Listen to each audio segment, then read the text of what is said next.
Welcome into episode number 10 of the Marine Layer podcast with TJ Mathewson and Lyle Goldstein. On today's pod, we'll break down a couple of acquisitions by the Mariners this week. They signed AJ Pollock to a one-year deal and acquire Justin Topa from the Milwaukee Brewers. We're going to do a trait exercise like we did a couple weeks ago, except we did pitchers last time. This time, we're going to do hitters. So we're going to take a hitting trait from one Mariners player and give it to a different Mariner. We'll take a look around baseball with our MLB Wraparound. Rafael Devers signs an extension with the Red Sox, and third time's the charm, I guess, with Carlos Correa. He has reportedly agreed to a deal with the Minnesota Twins. We'll close out the episode with Speak Your Mind. With that, let's get it rolling.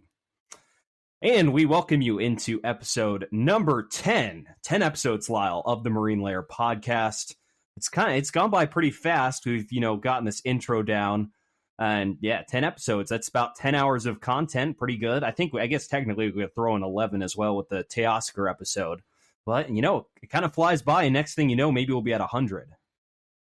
That's the goal. It's pretty crazy to think it's been 2 months of doing this now, because we started the podcast about mid-November, and I'd say it's been going pretty strong since then. It's been a blast. Really can't complain, much like of what the Mariners did this week. We've been clamoring, and I think me and you have sort of acknowledged over the last few weeks, looking at the overall free agent spending. I don't know if did we bring up that exact number on this podcast? I'm not sure, but I'm about to say it right now, because the Mariners for a number of weeks were the lowest spending team amongst them all in free agency, and we're sitting there looking at it as like, that doesn't look right. That doesn't look good. You can't have the Oakland A's spending 34 times as much as you in one offseason, but Mariners have broken that. They've signed AJ Pollock to a one-year, $7 million deal. Shout out to the breakdown we did a couple weeks ago. You can go check out episode number 7, I believe, where we broke down AJ Pollock and how he would fit on this Mariners team. But AJ, after turning down a $13 million deal, $13 million option with the Chicago White Sox, has signed in Seattle. Thankfully, I like the move. I think it's pretty easy to like the move. I don't think there's going to be much disagreement among anybody about the move, because like we've talked about, is it the flashy signing? No. Did they go get Aaron Judge? No. But we knew they needed a right-handed outfield bat to help platoon with Kelenic, and at the very least, somebody that's proven and somebody that can hit left-handed pitching. Pollock does all of that. And we talked about, he has crushed lefties his whole career. He crushed lefties last year. So this is a pretty seamless move for the Mariners, and a guy that didn't cost a lot either. We did break it down on episode number 7 of this podcast. So if you want to go back, if you haven't listened to it, or you want to re-listen to why AJ Pollock in much greater detail than what we'll do on this segment on why he'd be a good fit on the roster, you can go back and look at that, because his numbers have not changed. So you can go check that out. Episode number 7 of this podcast. I thought we did a pretty good job, but you're right. It gives an opportunity for the Mariners to not give up on Jared Kelenic, but improve the offense and improve the overall position of left field, and add in an insurance policy, essentially, for your left fielders with a guy who is a former All-Star and used to be a star center fielder, slowed down a little bit, but, plays a pretty decent left field, and most importantly, crushes lefties, which you don't want to put Jared in there against, because Jared hasn't done very well against lefties in his career. But he has done well against righties, and that's been a big topic of conversation. Look, this is a small sample size, but just for what it's worth, that final stint Jared Kelenic had with the Mariners, those last couple weeks of 2022, this is all against right-handed pitching. He only struck out a little less than 18% of the time, which is really good. He was walking just under 18% of the time, which is really good. He put up an 879 OPS, really good, and a 155 WRC plus, 55% above league average, which is really good. If they just face him against righties for now, again, I think long-term they want him playing every day. But if you can just start to ease him in, get his confidence back up where he's strictly facing righties and he's mashing like that, that's a perfect solution. Because then you have Pollock to face the lefties. And if Pollock's really playing that well, we've talked about this team still needs a DH too. So on days where there's right-handers throwing, you could put Kelenic in left field and you could DH Pollock if you want to. And it's not like Pollock is bad against righties in his career because, first career, I think it's like a 106 WRC plus against righties versus a 129 career WRC plus versus lefties. So there's a little bit of a drop off, but career wise, AJ Pollock is still pretty good against righties. He just wasn't very good against righties last year. Might be a little bit because he's getting up there in age. He's in his mid 30s. His bat is slowing down. But if he finds a little bit of that juice back in his bat and he's hitting well against righties, that would be a pretty good option. So I was kind of mapping it out, Lyle. So if you're taking a look on how the Mariners outfield will look on righties versus lefties next year, or this upcoming spring, this is how the Mariners outfield will look this upcoming spring with the current roster, right versus left. So if you have a righty on the mound, I'm imagining Kelenic in left field, Julio in center, Teoscar in right, and then I put a question mark at DH because I still don't think we know, and I still don't think the Mariners know, which is why they say they want another bat. Versus lefties, you have Pollock in left field, you have Julio in center, I put Sam Haggerty in right field, and then Teoscar at DH, because I think that's your lefty mashing crew right there. Sam Haggerty, pretty good at hitting left-handed pitching. Yeah, that seems right. And then Dylan Moore would probably be at second base on those days too, because that's another guy that's going to face a lot of lefties. But for the outfield, I think that makes sense. I think that's a pretty reasonable trio of outfielders you'd run out there against left-handers. So yeah, that seems like a perfectly fine platoon. You're going to play guys to their strengths. And we look at this deal with AJ Pollock, it actually comes out to about net even, to be honest, for what he turned down. So he turned down a $13 million option with the White Sox to hit free agency, probably assuming he was going to get a multi-year deal. But I think some teams didn't really like his injury history. He's had a history of hamstring injuries, especially his last 3 trips to the IL are all hamstring injuries. So that could slow him down a little bit. So the market probably wasn't what he thought, which is when you think about this in a vacuum, it's like, when was the last time a guy took like a hitter took a 1-year prove it deal in Seattle? Few and far between, to be honest. But if you look at it overall with that deal, so he opted out of his deal. So he gets a $5 million buyout from the White Sox and then signs $7 million with the Mariners. So you're netting $12 million in salary total from the opt-out plus the 1-year contract versus a 1-year $13 million. So it's not really as stark as you think, but sort of interesting from AJ's standpoint. But it would make sense that he didn't, that he, was going to get it because he probably didn't find the market that he wanted. What I didn't know, which makes a little bit more sense, I'm sure Jerry's a big AJ Pollock guy because Jerry was actually in the Diamondbacks front office in 2009 when they drafted him out of Notre Dame in the first round. There had to sneak in Notre Dame, their dog, with the 17th overall pick. So it's good for Jerry as well. He gets to sort of reunite.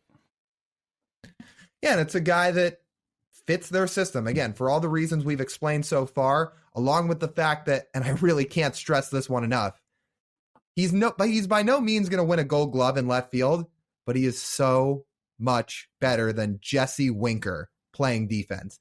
+4 defensive runs saved last year is perfectly fine. That's above average. Not like Jesse Winker, who when he'd see a ball rolling like 10 feet to his right, he's like, well, I'll just let it roll to the wall and play off the wall. No, Pollock can play some real defense. Let's just remind people, Jesse Winker was the worst defensive outfielder in baseball last year by defensive runs saved. And he played less innings than the guys, he was around because, again, the last month and a half, the Mariners said, you're not playing in the outfield. We're losing games because we have you in the outfield. Again, if you want to hear our full AJ Pollock breakdown, episode 7 of the Marine Layer podcast, it's a good listen. It's about 15 minutes to go listen here, how AJ Pollock really does fit in with this roster. Yeah, and the last thing I'll say before we transition here is maybe the best part about AJ Pollock, that he got caught on camera last year catching that line out from Yuli Gurriel and then telling him to fuck off. Yeah, it's good camera work there. I want to give that cameraman an award for catching that moment. He's got some fire in him. This team needs some fire. I mean, they've got some already, but the more the merrier, right?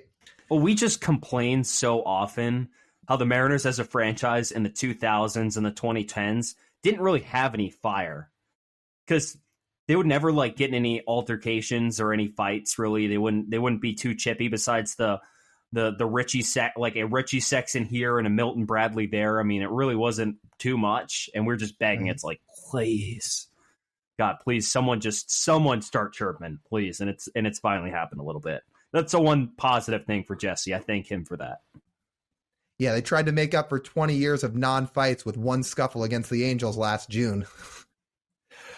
But transitioning from some fire in the clubhouse to some fire on the mound, the Mariners made a trade as well as a free agent signing this week. They acquire right-handed reliever Justin Topa from the Milwaukee Brewers. In exchange, they send minor league right-hander Joseph Hernandez back to Milwaukee.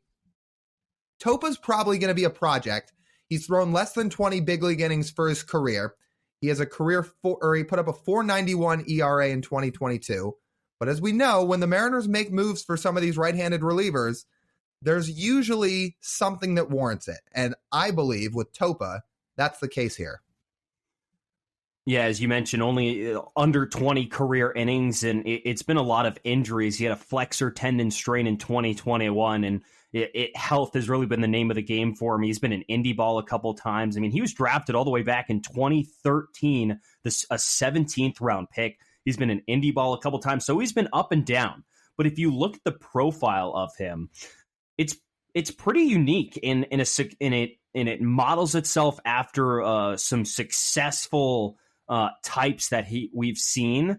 I'll just looking on Twitter of sort of of a guy we follow, Joe Doyle, who works at Prospects Live, says, the numbers really like what Justin Topa throws, because we're looking at the profile. It's a really heavy fastball, averages about 97.5 miles an hour, and then a sweeping slider, a really true nasty sweeping slider. I went back and watched some of his highlights in 2020 when he had 2.3 ERA. I mean, that thing really bites. So there's a lot of stuff to like it. And Joe threw out a comp for Topa on the high end. It's Clay Holmes, who, has sort of a similar profile, is really good for the Yankees this year, but sort of a bowling ball, right-handed three-quarter sinker that is really hard to hit. If Justin Topa turns into Clay Holmes, etch him right in the back end of the rotation right now. Please. Yeah, I mean, I'm down. But I thought that was really intriguing. And it does seem like, despite the amount of injuries he had and amount of up and down from the minors he's had, it's a lot to like, to be honest. I was really liking what I was seeing. Same here. I mean, the first thing I thought of when I got a look at him is this guy's a Mariners reliever. And what I mean by that is he is bigger and probably stronger than players like Paul Sewald and Penn Murphy. But now what I mean by that is his fastball is firmer. He's 6'4", 200 pounds. The other two guys are not that. But when you look at his profile, like you talked about, he's got a fastball that serves more as a sinker, and he's got a slider. So he's got a real two-pitch mix, which is kind of the bread and butter of this Mariners bullpen. And along with that, he's kind of got the deceptive delivery that's not right over the top. It's out of the unique arm slot. He comes off the mound in an interesting way, and it can be tough for hitters to pick up on. So there was parts of Topa that kind of reminded me of what Sewald and Murphy could be.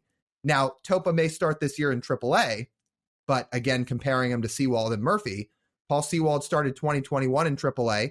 He came up and was one of the Mariners' best relievers. Penn Murphy started 2022 in AAA. He put up a sub-3 ERA last year. I think Topa could be kind of a similar story if everything clicks for him.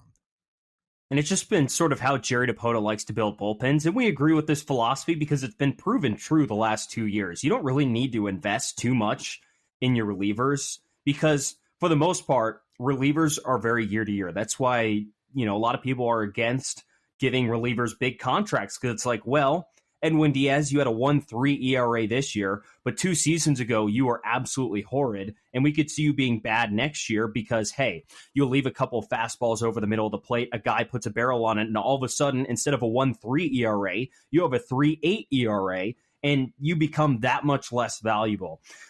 So when you look at what you want in a reliever, it's like, okay, so we know there's going to be so much variation while we're trying to track down relievers. Why don't we just go after guys who we think, with not the name, we're going to look at the pitches, we're going to look at the mold, and we're going to look at what fits best for us, and what's fit best for the Mariners is hard fastballs and sliders. That's what their bullpen is built off of. That's what most Major League bullpens are built off of. But especially the Mariners. If you look at the Mariners' current roster and what everyone in their bullpen does well, it's throwing a good whiffable fastball and throwing a sharp slider. And this qualifies. So if you're only going to give up a guy who's a top 30 prospect in your system that is a 22-year-old in low A, that, despite coming off a breakout year, Joseph Hernandez, we were talking to a friend of ours who works in the Mariners organization. That's a pretty decent fan of Joseph Hernandez and saw him in the minor leagues last year. I mean, it's not like you're giving up too much, to be honest. So it is a very on-brand Mariners move in terms of how they want to build their bullpen. Topa's going into his age 32 season, like you talked about. He's on the older side, much like Sewald was when he came up in 2021. That doesn't mean he can't be effective either. Do we believe that between Justin Topa and Trevor Gott, at least one of them is going to hit and be successful? My guess is yes. What do you qualify as a hit? Somebody that's effective in the Mariners bullpen. Do they have to be as good as Sewald's been? No. But let's say they put up similar production to Penn Murphy or Matt Festa. Yeah, I mean, there's a pretty good chance. I mean, they're, again, both from the Brewers, and both offer things that are really sort of unique. So, I mean, there's a plus there. Yeah, remember, you have to replace what Eric Swanson brought you last year. Even though Eric Swanson fell out of the postseason rotation or selection from the bullpen for some reason me and you still can't figure out. That's still a lot of production. That's, a sub-2 ERA and really just elite stuff from Eric Swanson, who's now going to be pitching for a rival because you got Teoscar Hernandez and they got Eric Swanson. And that's a big hole in your bullpen for something you really relied upon to win games for you last year. Yeah, and I think that between two of those, or one of those two guys at least, they'll be able to fill that void because the Mariners have found relievers that have low value at face value, but in their eyes could be really productive. They've turned those guys into stars year after year now, and I don't see why they can't do it again here in 2023. And we talk about Mariners bullpen. It's not just these guys who have a potential to be a star in the Mariners bullpen this year. There's still a lot of arms in the system which might not have a chance in the rotation or might get a chance in the bullpen. I mean, I would say the odds, Lyle, are pretty good. We're going to see, along with these two additions, Trevor Gott and Justin Topa, that we're going to see one of Taylor Dollard, Emerson Hancock, or Bryce Miller in the bullpen this year, and probably pitching a significant amount in the bullpen. Can I add one more name to that? Yeah. I wouldn't be shocked if we see Isaiah Campbell either. That guy was lights out in the bullpen in Double-A this year. Yeah, and Isaiah Campbell, a former starter. He's been stretched out. He's on the older side, but, a guy they drafted in the second round. Mm-hmm. And he was in Logan's draft. He was drafted right behind Logan. I believe he was drafted the pick after. So that's another guy. And you're right. He's already been closing at the Double-A level. So that could be interesting. So there's a whole bunch of things. We're going to do some positional previews, I think, in the coming weeks. And I would imagine the bullpen's going to get its own episode because I don't think we're going to say, hey, who's going to be the closer? Who's going to be the setup guy? I think we're just going to group the whole bullpen together. And I think we can go into that a little more depth. But that's a bit of foreshadowing for what we're going to do here in the coming weeks. So let's keep this current. This isn't really foreshadowing, but we're going to do an exercise that we did a couple weeks ago, which I really had fun with. So we did the pitcher version of this where you take someone's pitch from one Mariners pitcher and give it to another Mariners pitcher. And this time, we're going to do it with hitters and sort of hitting traits. So we're going to take one trait from one Mariners hitter and give it to a different Mariners player to perform with in the 2023 season. Lyle, what is your trait you're going to give to a different Mariner? Okay, so I think this one is a little bit more realistic than the pitcher version of this that I did, which was trying to turn Marco Gonzalez into Randy Johnson with Munoz's fastball. This one's a little more realistic, and it's one that I think the Mariners could really benefit from. I'm going to take Dylan Moore's plate approach and ability to walk, and I'm going to give it to Evan White. I think that's the first time we've mentioned his name on this podcast in our 2 months of recording so far. So yeah, remember that guy, Evan White, first round pick in 2017. He debuted in 2020. He hasn't played in almost 2 years in the majors due to injuries, and he's really had a tough go of it through his first couple seasons. Well, part of that is because his career strikeout rate is nearly 38% in the big leagues. And this is a guy that really had no strikeout issues in the minor leagues. Evan White is a great defensive first baseman. He's got huge pop. His barrel rates are off the charts. The problem is there is way too much swing and miss in his game at the big league level. But if you could take Dylan Moore's plate approach a bit and give some of it to Evan White, with Dylan Moore being a guy that walked over 13% of the time in 2022, all of a sudden, maybe Evan White has a chance to be a decent bat in the lineup. So you sent this over to me yesterday, and I had to suppress a laugh. I honestly, I thought you were joking. I really thought you were joking, because I'm like, no. We're taking this seriously. I don't want to be joking around, but you explained it to me a little. I was like, well, okay, I'll listen. So it is a really interesting proposition. Here's my one thing with this. Is this factoring in the fact that Dylan Moore also has a pretty high strikeout rate as well? It's not as high as you would think. What is it? I mean, 29%. Okay, so it's above league average, but so I looked this up yesterday. You're right. It's 29%. But if Evan White was striking out 29% of the time, isn't that much better than the 45% of the time he was striking out in 2020, or the 38% strikeout rate for his career?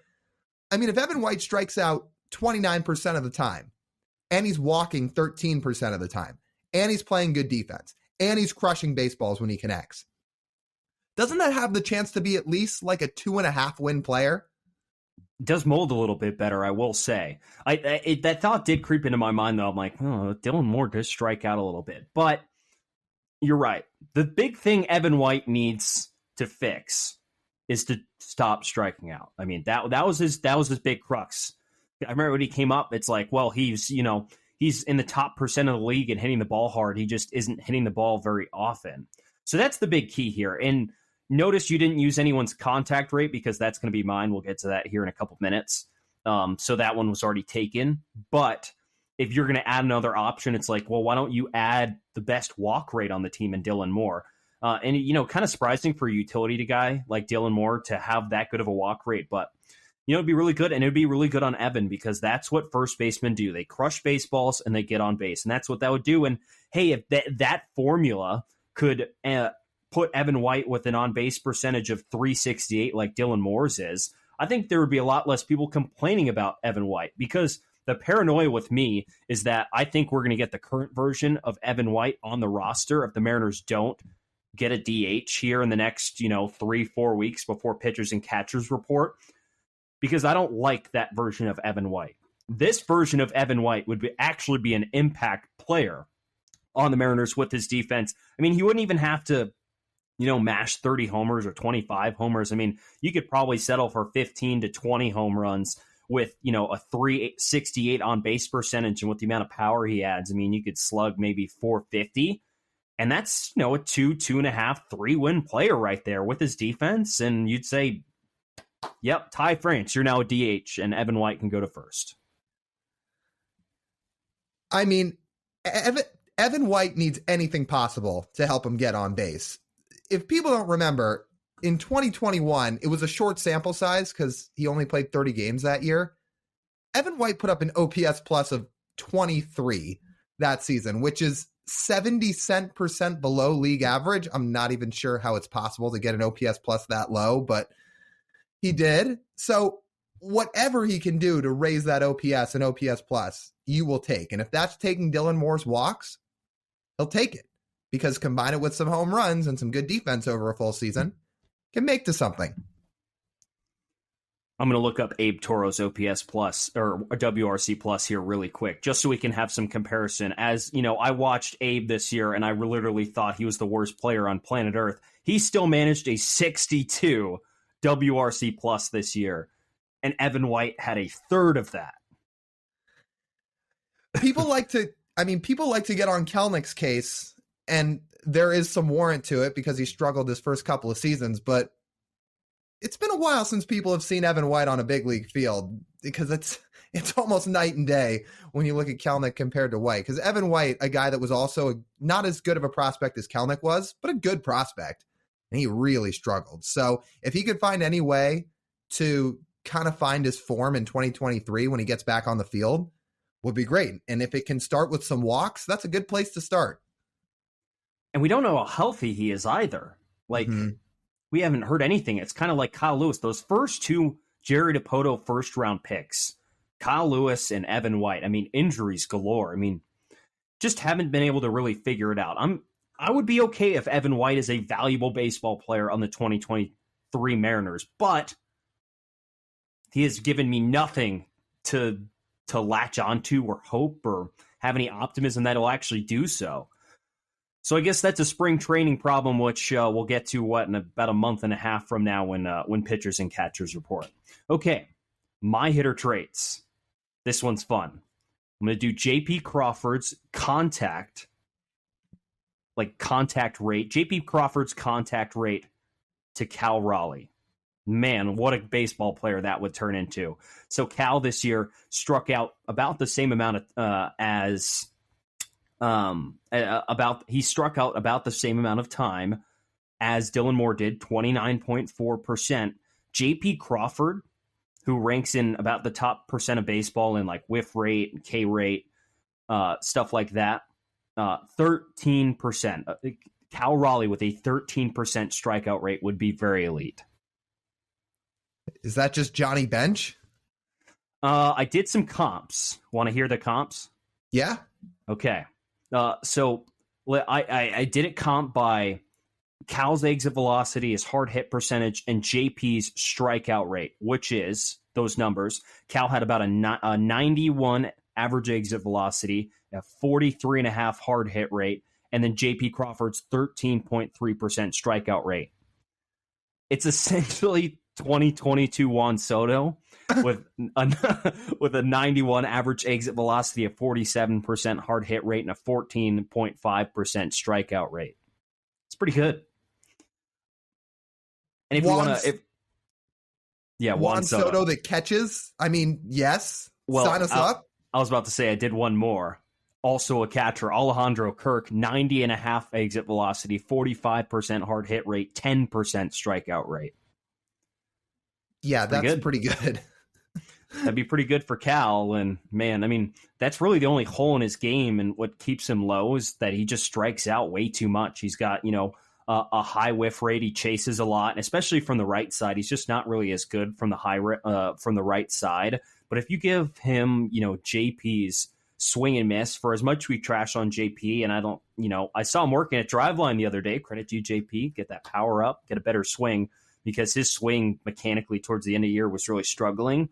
But the bat-to-ball skills, in terms of just getting the bat on the ball, is still pretty good. He makes contact with the best of them in baseball, and that's something Cal Raleigh would love.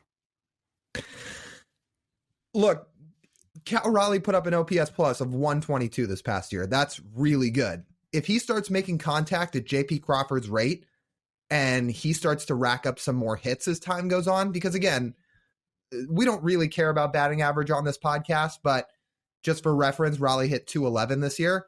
If 211 all of a sudden turns into 235 or 240, I mean, you're talking about Cal Raleigh being far and away the best catcher in baseball between his power, his plus defense, and then all of a sudden, if he's making more quality contact, it's through the roof. And he, I probably I don't know who do you consider the best pure power hitter on the Mariners, Julio or Cal? I mean, I think pure power, raw power, it has to be Julio. Yeah, I would probably say so. But I mean, in terms of pure production, Cal put up about 200 less at-bats than Julio did this year and had the same amount of home runs. So from an efficiency standpoint, I mean, Cal does not struggle to hit him out of the ballpark. He, led all catchers with 27 home runs in just 415 plate appearances and led the entire Mariners team in isolated power. So you add on JP, who, by the way, had the second lowest ISO, but the highest contact rate and lowest strikeout rate amongst Mariners players, to Cal.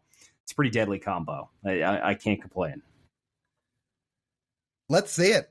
Let's see it. Give JP's contact rate to Cal and let him go out and finish as the runner-up as the 2023 AL MVP, only behind Julio.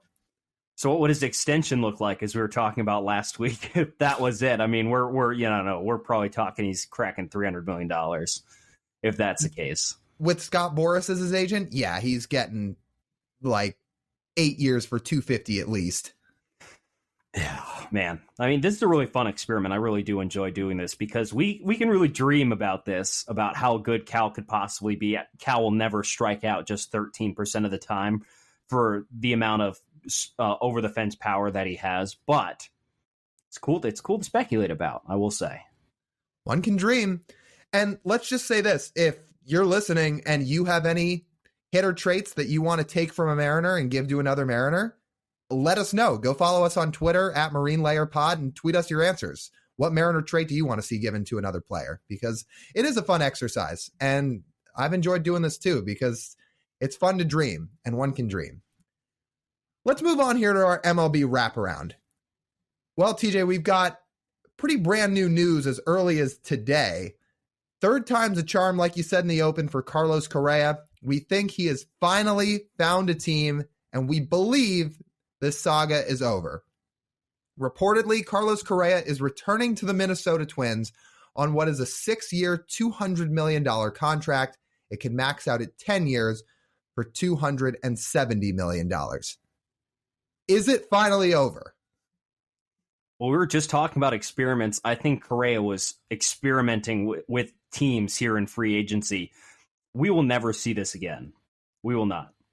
He has now agreed to contracts with 3 separate teams in one offseason. I mean, I'm just glad it's over because we're sitting here for the last couple weeks like, okay, is Correa going to sign? He said he was going to sign, but he hasn't. He turns down 13 for $350 from the Giants. Let me reword that, actually. The Giants turned him down, essentially, 13 for $350 after his medicals came back. They didn't like an ankle surgery he had when he was in the minors in 2014. The Mets had the same cold feet with a 12-year, $315 million deal. But the Twins, who know about as much about Correa's medicals as anyone except the Houston Astros, knew this probably all along. And they said going into this offseason, they didn't want to crack $300 million on a deal. And what do you know? All the dominoes fall right in their lap, and they're able to get Correa for $200 million over 6 years. I hope Jerry offered that. I really do. I don't think he did, but man, I hope he did, because the opportunities like this do not happen. They do not. Where a guy who's supposed to get a decade-long contract has stuff fall through to the point where you could sign him not into his 40s. I'll respond with 2 things. First off, yes or no, I'll ask you, is this the most ridiculous free agent saga we've ever seen from one specific player? My answer is yes. I mean, this is stuff you would see in the NBA. Like, literally, this is Blake Griffin and Doc Rivers going over to DeAndre Jordan's house and locking him in there until he signs a contract. That's what this is. It really is. The second part of that is how this ties into the Mariners. I would have loved to hear and would love to find out that Dipoto offered that deal to Correa. I'm with you. I don't think they did. But would Correa take that exact contract to go to the Mariners? I think the Mariners still would probably have to overpay to go get him because, he just played with the Twins. He has friends on that team. He knows the organization. I feel like if the Mariners wanted to get Correa, they would have had to offer more. And we heard a lot from Ryan Divish this offseason that he didn't think the Mariners would offer for Correa just because that guys in the clubhouse don't like him. In the Mariners clubhouse, based on a lot of things the Astros did over the years, the cheating scandal in 2017, he said there's still a lot of guys there really just don't like Correa and think he's cocky and don't like a whole number of things. But us as fans, I mean, just logistically makes sense. I would have done 6 for $230 as well. I don't know how much of an overpay you got to get him here, but 6 for $230 bumps his AAV up, to what, 30 some quick math there. Do we have some quick math? We'll bust out some quick math. 230 divided by 6 is, let's see here, some slow math here. $38 million a year. Would have done it. Can afford it. We believe they can afford it, but again, don't really think that contract was offered. So it is unfortunate. He would have fit. It would have been great, but we can just shrug at this point. I would have done it. I absolutely would have given him 6 years for 238. But if it is about a clubhouse thing and players really didn't want him there, I still feel like that in time, if he was playing as well as he has throughout his career, players probably would have gotten used to him. You know, you hear about some clubhouse issues from guys from time to time. We heard it about Jesse Winker this year. Well, Winker also wasn't playing that well. I feel like some of this stuff with Correa could have been patched up if he was the best player on the team or second best player behind Julio, but I guess we'll never know. This is such a win for the Twins because, as I mentioned earlier at the beginning of the offseason, they said they wanted to re-sign Correa, but they were not going to go north of $300 million. At the beginning of the offseason, they offered him 10 for 285, which I thought was kind of funny at the point because we knew a healthy Correa is going to get more than that. He turned that down, but it turns out with the vesting option in this contract, it could end up being 10 years for 270. So essentially the Twins have saved $15 million off their original offer. And if everything checks out, he could be there a decade, making $27 million a year. So kudos. A Midwest team making a big signing, something that is rare nowadays. Is Rocco Baldelli still going to hand him the broken Rolex? I really hope so. I don't know. You'll have to ask him. Here's what Carlos Correa needs to do. Assuming this deal finally gets done and it becomes official and he has his press conference, he needs to sit down and his opening statement needs to just be word for word the Squidward lines from SpongeBob where he goes, "I was just kidding. Come on. You guys know I was just kidding." Like in terms of, I was never going to leave the Twins. I wanted to be here all along. That's what he's got to do, because what else is he going to say when they ask, well, why did you like all these teams over the Twins? Why did you like the Giants over the Twins and then the Mets over the Twins and then now you come back? I feel like he should just kind of try to make a lighthearted joke out of it.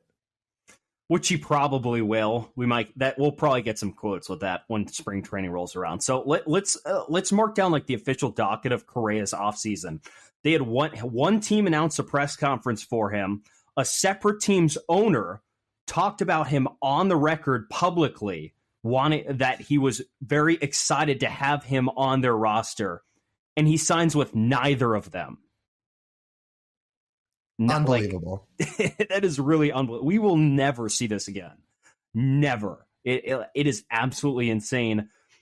But what's most funny about this Twins deal, when the tweet comes from Jeff Passan that he signed the deal, it still says pending a physical, which is the other two were also pending a physical that wasn't able to get hammered out. Funny stuff nonetheless.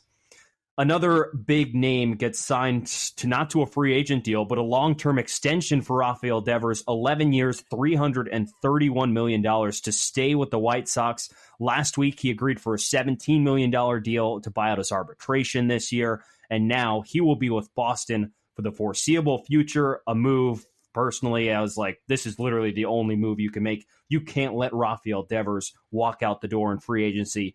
And the Red Sox ownership group stepped up and banked him $331 million.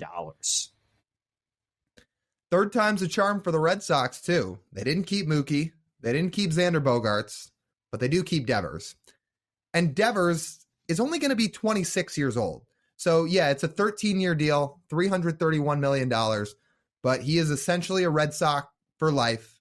He is the face of the franchise. He is a guy that I believe is on a pretty short list in terms of best hitters in baseball. I would put him somewhere in that top 15 range. And the Red Sox couldn't afford to let him go.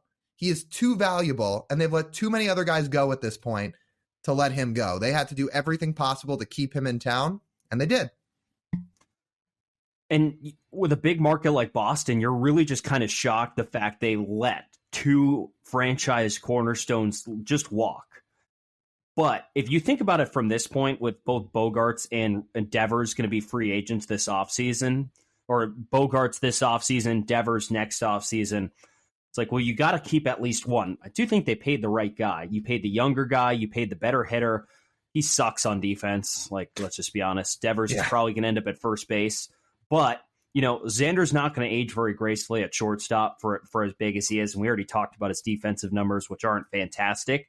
So, and if they're like, okay, we're only going to pay one of these guys, they made the smart investment here. I don't really think it was that hard of a decision. Not at all.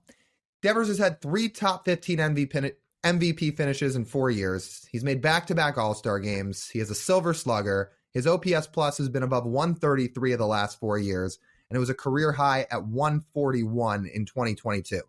That's a guy you pay and keep long-term. No questions asked. And, he's really kind of historically, you mentioned just the overall OPS plus numbers. If you look at, third baseman before turning 26, he has the 6th most homers, 139, and the 5th most extra base hits of any third baseman before turning 26. It helps. He's been in the league since he's in 1920. I think he debuted when he was 19. He was 20, I think. Yeah. But I mean, he came up at a really young age and he's really just blossomed. So it's good. It's good for Boston that they stay there and people can not freak out. Although they're going to need his bat more now than ever with some other news that came out today, Lyle. Yeah, Trevor Story. I mean, that was some tough news. He had surgery to repair what was a damaged UCL on his elbow. So the reported timetable is 4 to 6 months with that surgery for when a player can come back. So yeah, that was kind of tough news for the Red Sox. I mean, it's good they locked up Devers when they did because, again, Trevor Story is probably going to miss some time. If you want the exact terminology, he underwent UCL surgery with an internal brace on his right elbow, or in other words, modified Tommy John surgery with a quicker return date. That's tough news for Boston. And if I, even with his extension and the good joy around the Red Sox, look at that roster, and I think they're finishing in last. And I don't even think that's really tough to make that statement. I would agree. And I think this is kind of a win for people that were against the Trevor Story signing in Seattle last year. Because I'm just going to throw this out there. Again, I know it's always a debate between Mariners Twitter, and it's a debate that is never going to be resolved because people are so firm on their opinions. But a lot of Mariners fans would be happy to do what the Red Sox are doing. Sign Yoshida, sign Trevor Story last year. Guys like that. Trevor Story's not panning out so far. Yoshida's unproven. The Mariners are in a position to pay and extend a lot of their own guys, and that may be the better route than some of these free agents because Trevor Story never hit well away from Coors Field. There were questions about his injury history and his elbow specifically last year when he signed, and now it's come back to bite the Red Sox in the rear end. I think the Mariners might know what they're doing sometimes. You make a solid point, but then the same Mariner fans could also point to the 2018 Red Sox. Alas, a very young core there with Mookie Betts, Devers, Bogaerts, etc. But they also, shell out a lot of money for a designated hitter in JD Martinez that they really needed to their lineup. And if you remember the 2017 Red Sox, they were a pretty good team, but they didn't have enough offense. So they went out and they signed the best bat on the market, and then they turned around and won a World Series. So I guess you could look at that from multiple ways. Fair point.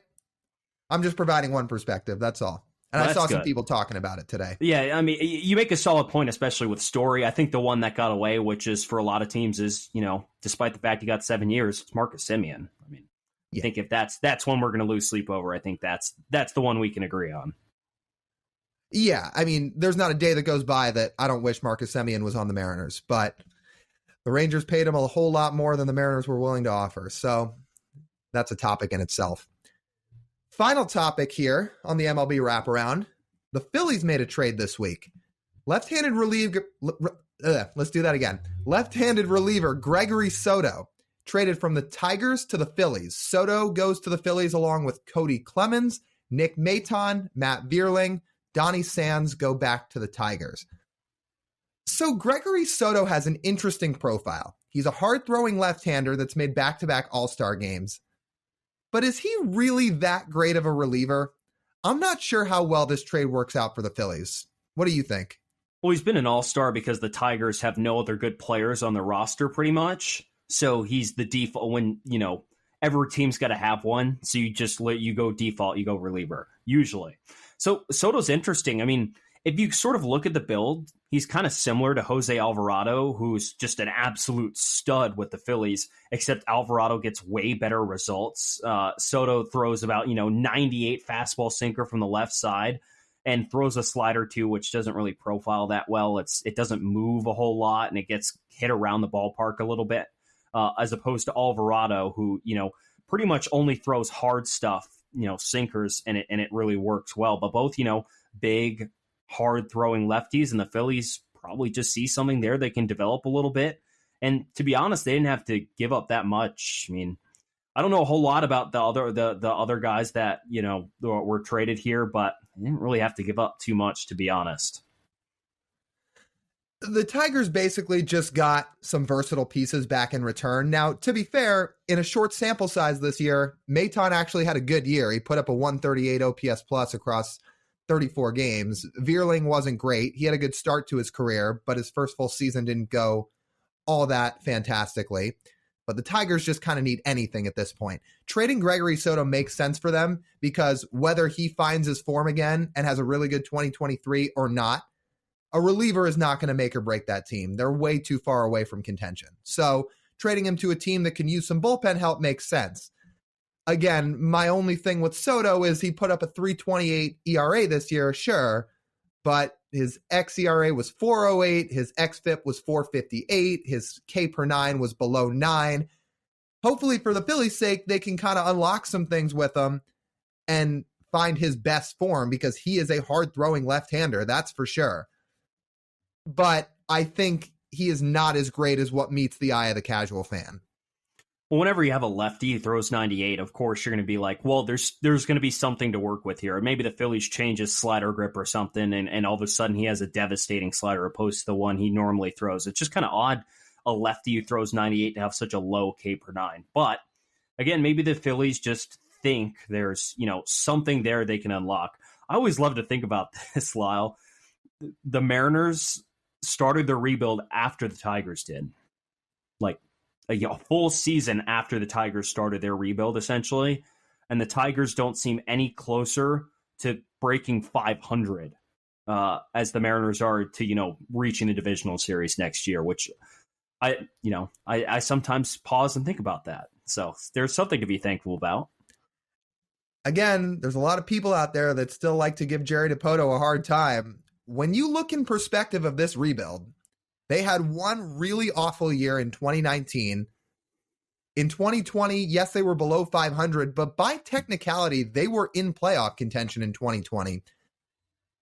And that was really it. They really only had one terrible year in 2019 because they won 90 games in 21, barely missed the playoffs, won 90 games in 2022, made the playoffs, and things are only looking up from here. So that rebuild went unbelievably fast. There are teams like the Tigers, there are teams like the Marlins, there are teams like the A's who are not rebuilding all that well. The Mariners did it pretty well. And I think too many teams look at the Astros model and say, yeah, we want to do that. We want to do that.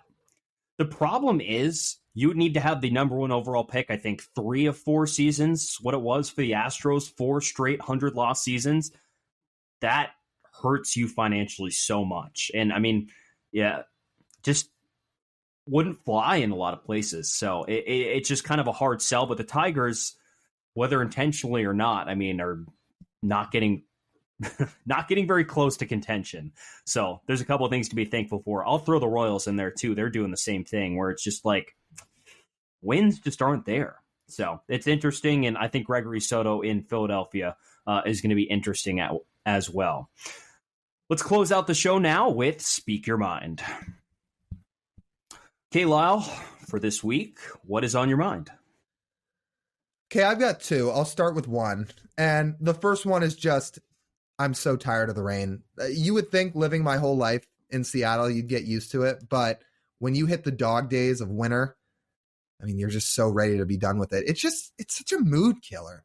I think you were always more tolerant you were more tolerant of the rain than I've always been, but it just kills me every year. And I'm just itching for the days where, one, it's not dark this early, and two, it's not just raining all day long, because I've had enough of it. I think I was a little worse with it last year. I think last year was the first winter I'd really spent living alone, not in college and not at home. So it probably hit a little bit harder. I honestly haven't, I miss the sun, but it really hasn't been as bad, I've thought, this year. And, we live in similar climates. I live 4 hours south of you now. So it's, it is similar, but honestly, I kind of like rain when I try and fall asleep. So I can't complain there too much.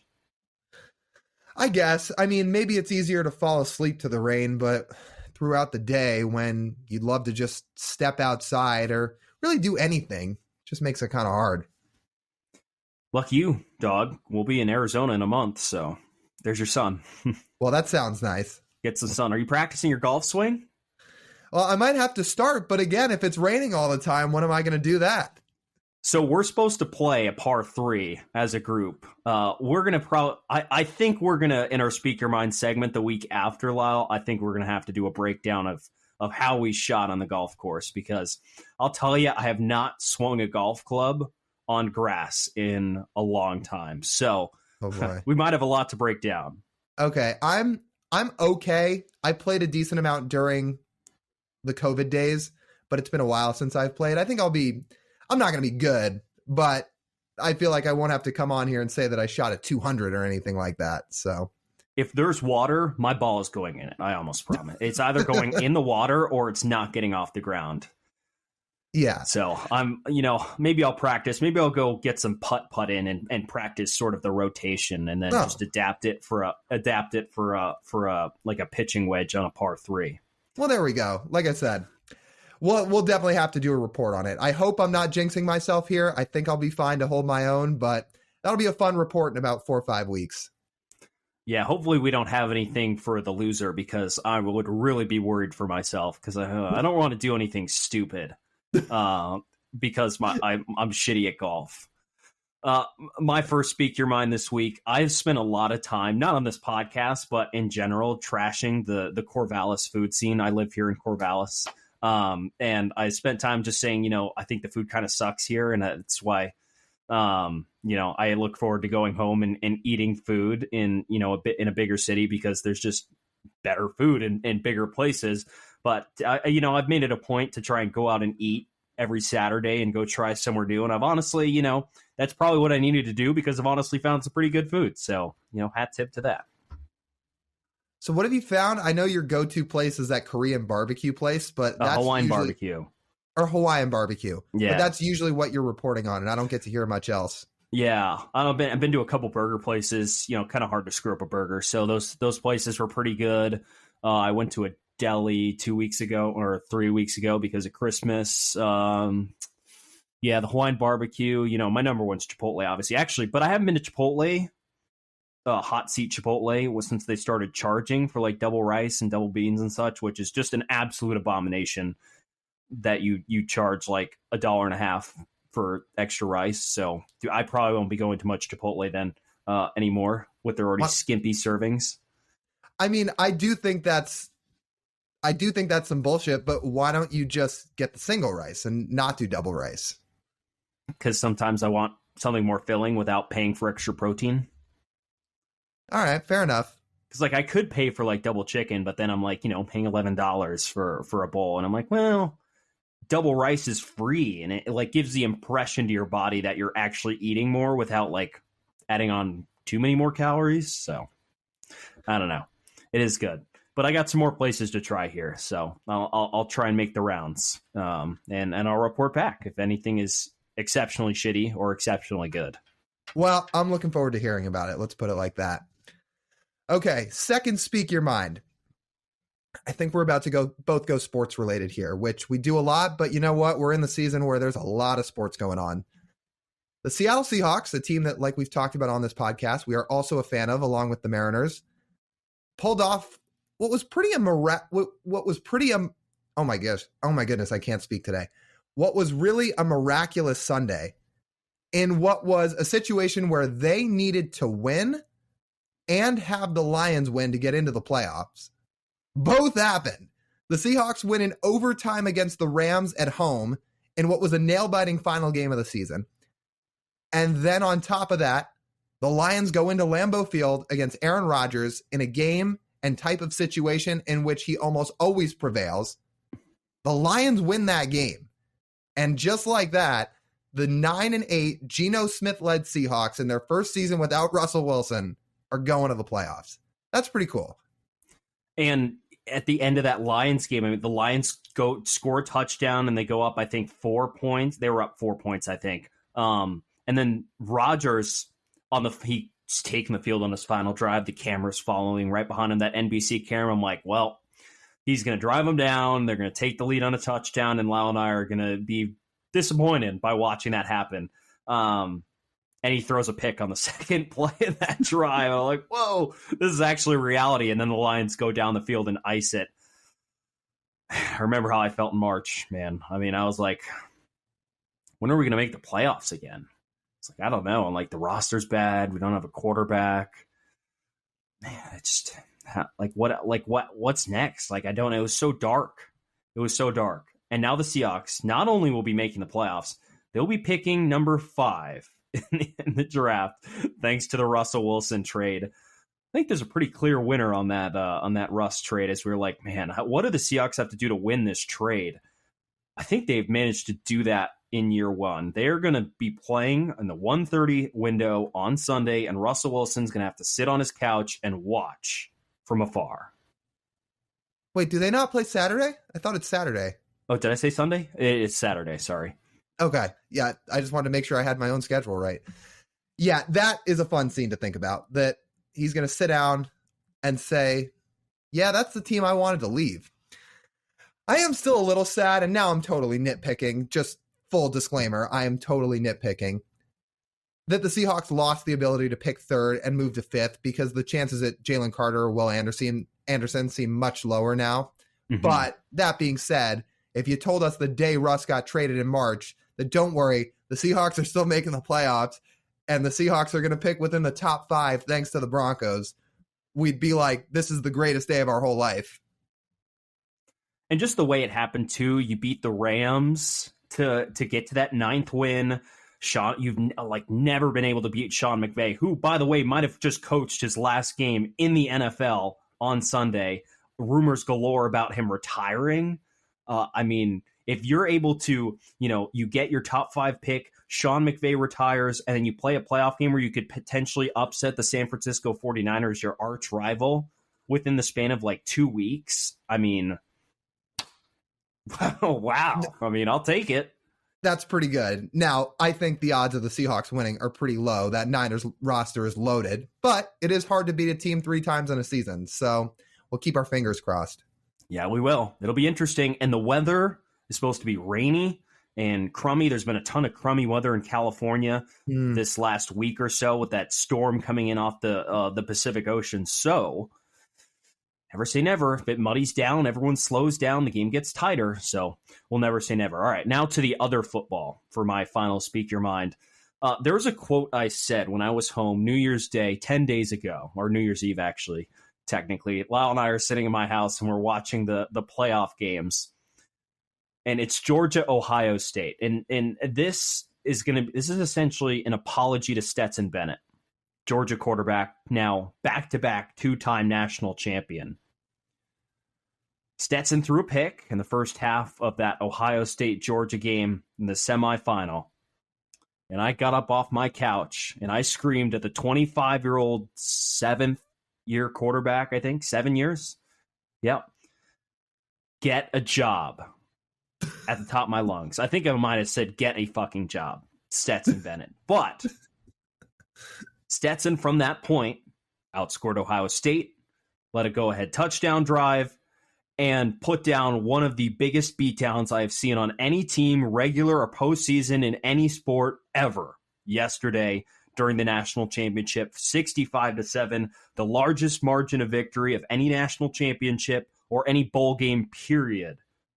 In the history of college football, all led by number 13 in red, salute to you, Stetson Bennett. I know you're going to enjoy your 5 car dealerships that you own across the state of Georgia, and you won't have to work the rest of your life. I mean, that was an absolute beatdown on Monday night. Again, like TCU, I mean, you feel bad because they'd had such a good year and they had such a good win over Michigan, but we had a feeling it wasn't going to be close. I don't think anybody thought it was going to be like that. In fact, you said at the start of the game, Georgia might put up 60. And then in the fourth quarter, you're like, wait, I was kidding when I said that. No, they're actually going to put up 60. And they could have put up 80 if they wanted to, if they actually kept their foot on the gas. I mean, they had 65 with their backup quarterback in the game and 7.5 minutes remaining in the fourth quarter. If they wanted to, they could have scored. They could have scored 80 points, which is just mind-numbing to think about. This isn't a college football podcast, but I guess my main takeaway from this game is if people really care about the postseason of college football, I don't know what the solution is, but something is going to need to be done to disperse the talent a little bit. Because as it is right now, as it is with, this is a college football problem exclusively, not basketball or baseball, really. There's too much talent at the top. Too much. Because then we get stuff like this. This should not happen in a championship game of any sport, and yet it did happen. And there's nothing that anyone on TCU could have done for this to happen. So that just a quick thought there. I mean, it needs to disperse a little bit. I don't know the solution, but props to you, Stetson Bennett. Props to you, Georgia, back-to-back national champions, the first time since Bama a decade ago. Yeah, I'm going to be honest. My final thought here is if quarterbacks like Hendon Hooker or Michael Penix, who were not nominated for the Heisman like Stetson were playing on Georgia, yeah, it would have been not just the same result. It could have been better. Those guys are better quarterbacks than Stetson is. 100%. Yeah. But I will say, I've been very impressed with how Stetson Bennett has played. He is a very good college quarterback, and he runs that Georgia system very well. Very well. He does everything he's asked. And one more thing. Who names their son Ladd? Ladd, the wide receiver for Georgia, Ladd McConkey. I mean, what could you imagine that guy does for a living? If you said, okay, here's a Ladd McConkey. It's got to be a nickname, right? No, that's his name. Is it really? That's his legal name? I'm almost certain. Yeah, that's wild. And he's their leading wide receiver too, which I think is funny. Yeah, that Georgia team was unbelievably good. Like you said, hat tip to Stetson Bennett, good college quarterback, back-to-back national champion.